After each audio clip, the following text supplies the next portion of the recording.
Hey everybody, thank you for joining us. I've got Lainey Sullivan here with me. Say hi, Lainey. Hold Are on, you? I'm muted. Hi. Yeah, I was about to say, wait a minute, where'd she go? Hey, so we are going to be talking about some fun stuff today. Lainey is one of the many contributors to this two-book set that I put together, Entrepreneur Mind Hacks. And I picked Lainey because I see her all over Google Plus mainly, and see her on everybody's Hangout on Air. And she just seems to have a real good head on her shoulders, a lot of good stuff to say. But before we get to all that, I have a fun little thing we're going to do so that everybody can kind of get to know Lainey. I've got some either or questions I'm going to ask her, and she's only allowed a one word response, or not a one word, but she's only allowed to respond quickly to these questions. And this will help us get to know Lainey a little bit. So, Lainey, are you game? All right, I'm game, but I'm a little worried. But I'm No, no, game. no. Let's go. Nothing off color here, okay? I used to be a pastor. I can't go there. Um, all right, Perfect. here we go. Are you ready? I'm ready. All right, beach or mountains? Beach. Okay. Thriller or horror movie? Thriller. Okay. Home cooked or gourmet? Home cooked. All right. Spontaneous or planned? Ah. Oh. I'm gonna have to go with planned. Yeah, spontaneous. Yeah. Plantaneous? Can you? Plantaneous. Yeah. Yeah. Yeah. All right. Last one. White chocolate or dark chocolate? Dark chocolate all the way. Oh, wow. Oh, that's great. Thank you for being a good sport on that. Well, No Lainey, problem. you can find out more about Lainey at laineysullivan.com. She has a passion for building and training and shaping sales teams to achieve their company's goals. She's spent years in the trenches building successful sales teams. She's now doing online consulting and coaching and teaching people about marketing and experiential marketing. We were talking about that a little bit in the green room, so we'll get into that in a minute. She's been a finance branch manager, worked for Zoom Media, is the co-author of Stop Wasting Time and Burning Money, which is on Amazon. You can find that. She is also the host of a community and a Google Hangout.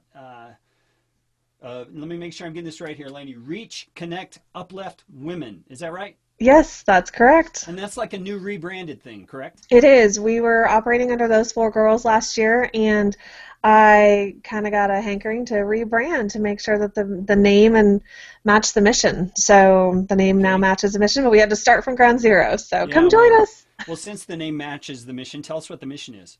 It's really about connecting women, not just like online, but globally, being able to reach a hand out and connect in your local market, your nationwide market, your international market, and help people out, help women out. And it's not just about women. I mean, we love our guys. So, guys, please come join us because you as men know women that need support. But it's about reaching women where they are in their lives today, whether they're a stay-at-home mom or a corporate executive. Everybody has a need, and we all have different needs, and we want to find those needs, and we want to help fill them and fill those gaps for them and have a shoulder to cry on and a high five when they have their successes. Yeah, great. I'm glad to hear about that. Thanks for telling us about that. Let's Yeah. just dive right into the content. Oh, by the way, I was also going to say Lainey is the proud owner of a little gremlin, which She is. she has right there behind her. Yes, she's right behind me. My little Yeah, gremlin. She's sleeping. yeah. Okay, so your contribution to my mind hack set was in the second book, and it's called "Don't Let Your Deadlines." Let me see. Let your project determine your deadline is what you entitle it. Yeah. Now that's kind of a foreign concept, I'll have to say, because you hear a lot in the entrepreneurial world. Set these deadlines, and those will push you to perform, and you'll be able to make the most of your time because of whatever that law is that your task will take up the amount of time you allot for it. I think there was even a contribution in the book by someone saying that. Um, Right. I get that, and that's what I've heard the most. But you're saying kind of the opposite thing. So explain that to us. Well, I do both. All right. So I have deadlines that I set that I'm like, these are hard and fast deadlines that have to be met. But have you ever overwhelmed yourself and gone, oh my God, I set a deadline that is not going to fit, that I am not going to make? Oh, And, only the last 6 months. Yeah. right? I mean, I've done it. I've buried myself under deadlines, and then I've said, this isn't working. And I've stressed myself out to the max to try to meet a deadline, and then I've put out a not quality product. So when I'm coming from that place of, yeah, there's deadlines that you have to hit. I still set I still set deadlines for myself that I have to hit that are important, but I set those knowing that I'm not going to add anything else to that level. I'm going to stick to this. I'm not going to bury myself. But I have set some deadlines before where I've said, I'm going to do this, I'm going to do it on this date, and it was completely off base. My joy and my desire didn't meet the quality of work that I wanted to put out. Okay, yeah. And I think that's really key is pay attention to the deadline that you're setting. Can you put out the quality of work that the deadline that you set for yourself? Sometimes we can, Yeah. sometimes we can't. Yeah, and let me throw So, in something there. I get what you're saying because at the same time I began doing these mind hack books and asking all these contributors to be a part, I also was editing a novel that I was writing, and I also was putting together a new business for podcast production. I was doing all that at the same time, and my problem was I looked at each one individually and then looked at the time frame and said, yeah, I can do the quality in that time frame. But I didn't think about, oh yeah, but I have these other two things. So give me some real life scenarios of where you might need to think about pushing back a deadline. well, I'll give you some examples from my own Sure. space because that's probably the easiest thing. So I have a podcast that I have, we were just talking about it in the green room, that I think I've close to 30 episodes recorded, and I'm going for 60 episodes. I backburnered the whole entire thing because I had my business that I was working on. I decided to rebrand a community. I'm creating a product launch. So I have all these projects that I'm working on that you don't see obviously from the outside perspective, but here I am diligently working, running that little race of mine, and I decided I'm going to launch a podcast, and I'm going to launch it on this day, and I have all my branding done, I have all my episodes recorded, I have everything done, but the quality it wasn't working. It wasn't working at all. Didn't have time to edit it, and I was like, I can't do this. I can't sit over here and make money and make sure that my quality for my clients is good. And then I have to make sure that my community efforts are, on point, because it doesn't just impact me, it impacts other women. And then I've got this product that I'm working on, and that's really key. And this other thing over here, this little podcast that I'm doing, it's not going to make me any money. It'll give me some more visibility. And I want it to be quality. I didn't want it to be garbage because I value the guests that I was bringing on. So I want them to benefit from it too. And I realized that I'm like, I need to table this. And I have an advisory board that kind of kicked my butt too, that kind of helped me. And they said 3 projects at a time, Lainey, and no more. Because I think at the time I was working on 5 or 6 projects.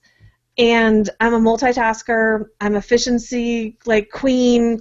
I love to be organized. That's why when you threw the planned or spontaneous thing at me, I was like, oh, sometimes I'm spontaneous to my own detriment. But I am a planner. I'm efficient, all of that. But I also can max myself out. And I think we all do it. So sometimes we just got to pull back the reins, sit back and evaluate the entire, layout of your projects. How much time is it going to do? How much time is it going to take? What amount of effort are you going to contribute to it? And is it really valuable to the direction and the pursuit of your passion that you're going for? Yeah. And one of the things you said along that line in your chapter was a list of questions that you should ask yourself to assess. Yes. Is this deadline something I need to keep, or is it something I can push back? Do you remember what those were? No. I have to go pull them up to Yeah, get them. let me help you out there. I've got them right here. The first one was, will I lose money? Talk to us about that. Will you lose money? Now, if money is a priority, we all have to work, right? We all got to eat. So there's a little bit of a priority when it comes to the dollar. So if it's going to cause you to, if it's going to affect your business in the negative from a financial perspective, you probably need to put it to the side. Okay. Okay, good. The next one was, will my client sponsors or partners lose money? Ha, clients, hello, that's how you get paid, people. That's how you eat. If you are not paying your bills, it goes back to the same thing. If you're affecting your clients, you're going to lose business, which is going to in turn affect your family and your lifestyle. So put it to the side. So yeah, okay, good. Then you said, if I push to meet this deadline, will the quality of the project be compromised? You've already talked about that one quite a lot. Let's go on to the next one. If I push the deadline back, can I increase the quality? And I think that's a huge one because we were just talking in the green room. If you can increase the quality and outsource some of the work to raise that level of quality up, the result in the end is going to be way better. And I think that's really impactful. I'd rather take a year to put out a quality product than 6 months to put out a halfway decent product. Yeah, and one of the things you said in that chapter that really made me think, especially as I was working on this book, was pushing back a deadline is not a failure. And Right, it's not. Lainey, I have to tell you that really spoke to me because you know as well as anybody, I pushed back the deadline I had set for myself on this book probably 5 times. Right. And so talk to us about that. What is it that's going on in our heads that needs to be adjusted there? Oh, I'm not a psychologist or anything, but I think it is a mindset. I think it is a Yeah, perspective. We are trained to go, we have to meet this deadline, we have to do this, we have to show this level of success to the public for us to like feel good about ourselves. There's something going on within our mindset, the way we've been trained, the way we've been raised up, what we've been taught is an acceptable standard, but I say challenge that standard within your mind and get rid of it. You hmm, know, you can be successful with 100 failures. Trust me, I have failed my butt off all the way through business.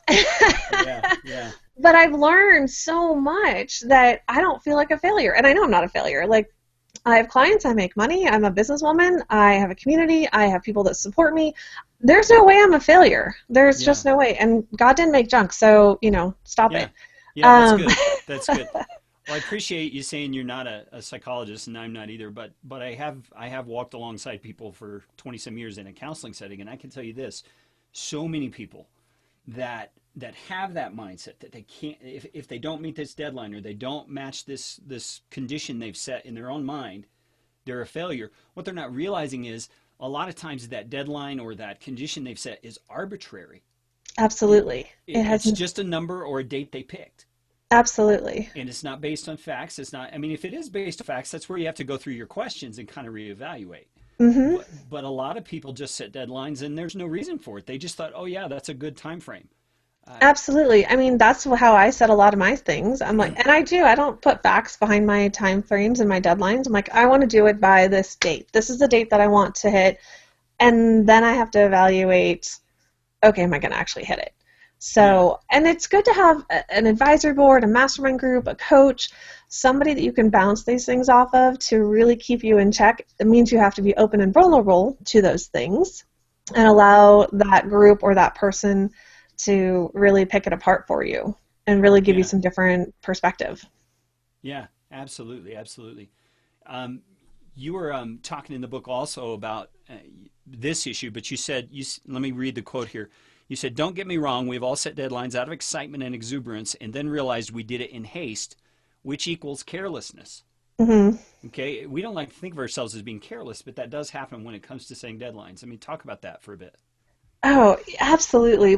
Well, it is. We get excited. How many times you've been like, "Oh, I've got this fantastic idea. I'm really excited Yeah, about it." And then you're like, "I'm going to do this. I'm going to do this." And then you're like, "Oh, crap."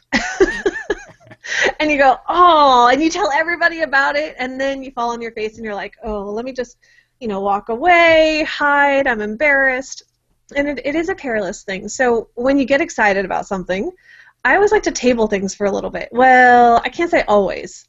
Even now, I still get excited. I'm like, oh, I got this fantastic idea. But pull back just for a second and go, how is it going to impact the rest of those things on the list? Is it going to impact my business in the positive or the negative? Go through the checklist, because if it does make those impacts and then you still decide, like if it's a negative impact and you still decide to go forward, that's extremely careless.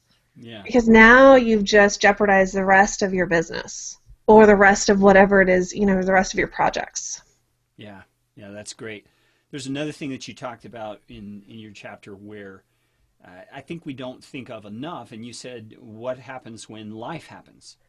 Yes. When you, I mean, talk to me about that. So last year, I was helping my aunt take care of my great uncle. He has dementia, and so I had set deadlines that I was like trying to work around family stuff. And how do you deal with that? My mom was in the hospital at one point. Right now, my sister-in-law just busted up her knee and she's going to have to go in for surgery. How do you deal with those things? I think you got to sit back and reevaluate the priorities and what's important. And, you've got to focus on your business. You've got to focus on the things that are going to keep you fed and keep your bills paid and all of that. And all the extracurriculars, sometimes you just got to table it and accept it. And that's really hard to do.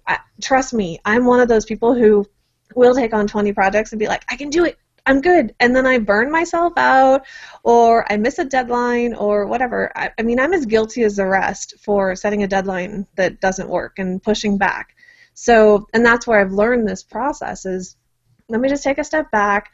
Let me realize that it's okay. Life is going to happen. Crap is going to happen. Things are going to just, the world's going to fall apart at some point, so it's okay. Yeah, yeah, And I think absolutely. it's really a mindset. It's 100% a mindset, an acceptance of the fact that you're human. Yeah, I totally agree. And I think one of the things that's helped me, I don't remember whoever told me this, but it's stuck in my head. You know how somebody says something and it just lodges in your brain and you Hmm. can't ever forget it. It was this. They said we have to be able to look at what makes up our life and determine what of all those things is the most important. Yep. And at the very top of that list is people. You Hmm. know, people are more important than things is what's stuck in my head. And Yep. so what are the ramifications of that when it comes to meeting a deadline? Well, if life happened and I have a family member in need or I have relationships that are suffering because I'm pushing for this deadline, uh, that's a place to reevaluate because the people are more important. I mean, talk Yep. to that a little Absolutely. bit. Yeah. I mean, like I said, I mean, just a couple things that have happened for me this last year. My family is more important. I worked my business around the things that were important to me. My business is still important. The projects that I want to do are still important. But my, if you don't have your family and your friends, what do you have? So I I really want you guys to just sit back and evaluate everything that you're doing and make a priority list. What is important to you and what's really not important to you? I think that's a key element in life. For I mean that's just something that I've used. I'm like I said, not a psychologist, but I think Yeah, it's yeah, but I really think it's figuring out what are your priorities, what's important to you, and then everything else kind of falls away or falls into place after that. yeah. Okay. Let's move away from the evaluation piece. And you talked some about how to go about structuring a good deadline, how to decide it. And let me read to you what you said, and then we can talk about this. You said, in my experience, the best thing to do when approaching your project is to give it life. And then you described what you meant. You said, lay the groundwork, put all the project elements on paper or on your computer, then step back and see the larger picture. Set smaller, attainable deadlines throughout the big project. Make certain you've created a timeline to follow and then follow it. Okay, so walk us through that. Why is that so important? So this is part of what's in the book that I wrote is, looking at the big picture and then breaking it down because I think we get overwhelmed by the big picture or we miss steps in the big picture that we should when we get to a certain point we should have actually done X, Y, and Z way earlier than we've gotten to. So what I do and what I teach and which is the reason I wrote the book is because everybody was like, what do you do and how do you stay organized and how do you stay on top of your stuff? And so these are all practices that I've learned either from just experience or that I've kind of garnered and like molded into my own like process. But take your big picture and break it down and step by step and go what is needed, who needs to be involved, what kind of money is going to be put out, all the facts, all the pieces, and build out your tasks for each project and for each element of that project, I should say. Because sometimes the big project is actually like 20 big projects into Mm, one. yeah, So yeah. it's easier to break it all down and say, okay, what are the functions that I need to accomplish? What's my time frame for this? And how does each thing impact the big project all the way through? Mm, Because some things are not going to be as impactful, others will. So it's good to break it down and look at the whole picture and then decide. It also allows you to decide if you really want to do it or not. yeah, sometimes you see the awesome magnitude of what you've dreamed, and you just Yeah. go, oh, And you're like, oh my gosh, what uh, did I just sign up for? yeah, it's going to take some Jedi mind tricks to pull this one off. Yeah. Yeah, I totally get that. Well, let me throw a little piece in here too, to just share. I mean, these mind hack books are really about helping people optimize themselves and their productivity and all those kinds of things. So let me give a little trick I've learned on doing what you just said. I call it regressive goal setting, and the way I think of it is you imagine that end result, what you want it to look like, and then you take one step back from that and say, what would it have to look like then? And you just keep doing that until you get to where you are. Yeah. And a good way to I don't know, kind of visualize that thing is to find maybe your bathroom mirror and a pad of sticky notes, and Hmm. you write each of those down and you put them in sequence on the mirror, and that enables you to reorder them and to shift them around if you think something's without having to redo a computer document or something like that, and you can step back and look at the whole project just like you said. Yeah, absolutely. You can do a process map. You can make a spreadsheet, something that, you can do it on 3x5 cards. Yeah. Something that it's a visual task that makes you really think about it and go, oh, I want to do it this way instead of that way, or this order is wrong, I should start here, or you know what, I want to outsource this part of the project because I really don't want to do it. Hmm. I can tell you how many times I've done that one. I'm like, yeah, Yeah. I don't want to do this, so I'm going to outsource it. Yeah. Yeah. Exactly. And you said also, take your time, don't rush. You were talking about that in the green room, that you've learned that the hard way. Tell Oh, tell us why yeah. that's important. Well, if you rush through it, what kind of quality are you going to, be putting out? And then on top of it, when the product is out, are you going to regret, actions, decisions, functionalities, anything on that project? Been there. Yeah. Been there. So, Yeah. which is like we were talking about, I'm like, I'm not in a rush to put out my podcast. I got some great content. I'm really excited about it. I've got my branding done. I literally am like ready to launch my podcast. And yet I'm like, it's not time yet. There's still work to be done. There's still things I need to do. It's not exactly the way I want to do it, and it's okay. I'm not in a rush. Why be in a rush? It's not going to like affect me negatively, or it could affect me positively, but it's not going to affect me negatively by not putting it out there Yeah. yet. Yeah. And by taking my time to take care of the people that are involved in the project as well. Yeah. And I don't know if you even have thought it through to this degree, but I'm curious, how did you get to the place that you could be patient? Some people, I mean, I call myself often a multipreneur because I have so many ideas, and I act on way too many of them. And that developing that habit or that mindset of patience, how did you get there? Oh, I haven't totally mastered it. I mean, Oh, come on. I, Oh, come on. I know, right? I wish I could say that, yes, I'm 100%. I'm 100% there, but I'm not. I'm probably like 80% there. I think it's practice, experience. I mean, I started at 19 years old working in finance and thought I knew it all, and that's part of my story. That you would find in my book. Sorry, I don't mean to say that, No, that's fine. um, but I did. I learned. You go from this know-it-all place to, oh, maybe I don't know it all. Maybe I should sit back and learn. And I've learned to be open-minded. I've learned to be not to be judgmental. I think we're all judgmental to a point, Sure. but to just be more accepting of what's going on in the world and in my life, and saying I always go back to what's important. What's my priority? What am I trying to do? What is my purpose? What is my passion? And how does everything that I'm doing fit into that? And if it doesn't fit, it doesn't mean that it's not ever going to fit. It just means it may not fit right now. It's like it's the right guy, but not the guy for right now, right? Yeah. Yeah. So it's that kind of a thing where it may be a really good idea and it may be a really good project, but does it really fit into the direction and the path that you're on at this moment in your life or in your business? Yeah. Yeah. And I think something else you talked about was finding trusted people who can give you feedback. That Hmm. could help with that, couldn't it? Absolutely.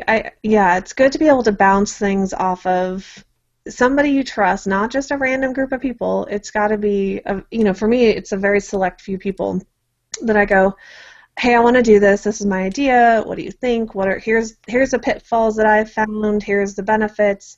Here's my pro con list, basically. And Yeah. what do you see? And they'll grill me. They'll ask questions. They'll say, don't even look. Don't even touch it right now. And Mm, sometimes I mm, listen, and sometimes I don't, because really I'm asking for their opinion and their thoughts. But ultimately, it's my decision. yeah.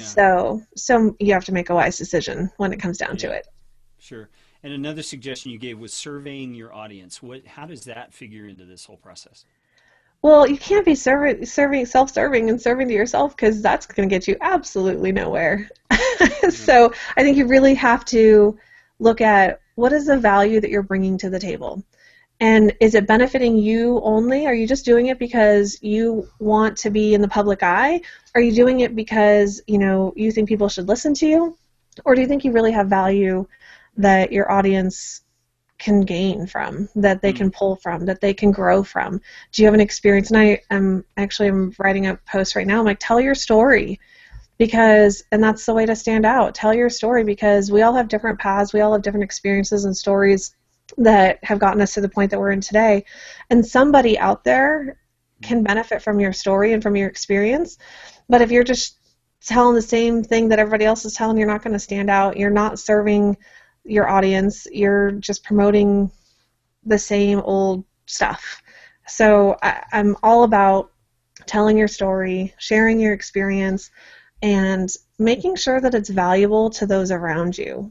Figure out what those benefits are. What are people looking for, and what people are looking for, do you have something to provide in that area? Wow. So, Carrie, you're a podcaster. People are looking at podcasting. So what could you provide outside of the normal podcasting gurus that people could dive into and learn from, and saying, instead of saying, oh, I'm a podcaster, what's a specific focus that you could generate for people and really showcase where you can stand out from the big names, essentially. So Yeah, take that. that's great. Wow, I think maybe you should have been a psychologist because you got into a lot of deep stuff there, motives and all that kind of stuff. That's great. Well, it looks like we got 4 minutes left, Lainey. Tell us something about what you're working on right now and where people can go to find out more about you and your stuff. Oh my gosh, I'm working on so many things right now. Okay, so go to LaineySullivan.com. I'm always like writing. I'm a little snarky, and I don't put up with a lot of crap. So You? me, just a little. I'm totally sweet, but I'm really snarky. And so I have fun with my blog posts. I kind of go on little rants or long rants or whatever. So come join the blog and sign up for my newsletter. I've got that going on. We've got the community going on. We just did a really great episode with Cheryl Locke on YouTube, mistakes and all that kind of stuff that people are really loving right now. So the community is Reach, Connect, Uplift Women. You can go to rcuwomen.com. And I'm dropping a product later this year to help businesses and small business owners actually make a difference, not just in social media. It's not about just being in social media. It's about making a difference in their marketplace. So Yeah. working on a whole product line in that realm. So Yeah, cool. I'm a Cool. busy little beaver. And then my podcast eventually will come out. And it's my snarky side. It's Lainey Said So. I So love it's it. fun. I love it. Yeah, I mean, like you said, you got to be you. You Yeah. got to just tell your story, and part of your story is your personality. So that's great. Yeah, That it's is it's a great. lot of fun. Yeah. So Now, let me just tell everybody who's watching, part of my goal in creating these Mind Hacks books was to benefit the contributors. I mean, I don't want this to just be all about me making income from these books. I want these folks to reap the rewards of their generous contributions. And so I asked Lainey to grab her affiliate link for the sales of my book and throw it in the discussion comments. So, Lainey, if you'll do that, I that would be will. cool. So if you want to buy the books, there's two of them. You can buy them separately, or you can buy a bundle deal and get a better deal. Lainey's link is going to be right there, and I want you to use her link so Lainey can get some moolah from this. Um, Well, thank you. you're welcome. Lainey, you got anything else you want to say? Honestly, I do want to say one thing, and Carrie, it's to you. I love that you're bringing in everyday entrepreneurs, everyday business owners to share what's been successful for them. I think that's so key. You haven't, pandered to and kowtowed to all the influencers, and I respect that Mm. immensely. So thank you for allowing everyday people, and everyday business owners to come in and share what works for them. Yeah, well, I appreciate that, Lainey. And I can just say a little bit to that. I mean, I have some pretty big names in the book, but um, I'm a normal guy and I'm a bootstrapper and I am doing what I think is valuable things for my little niche. And I knew there were a lot of other people out there who were in the same place who needed some exposure. And so I wanted to couple those bigger names with maybe the littler names, and hopefully the littler names will become bigger names.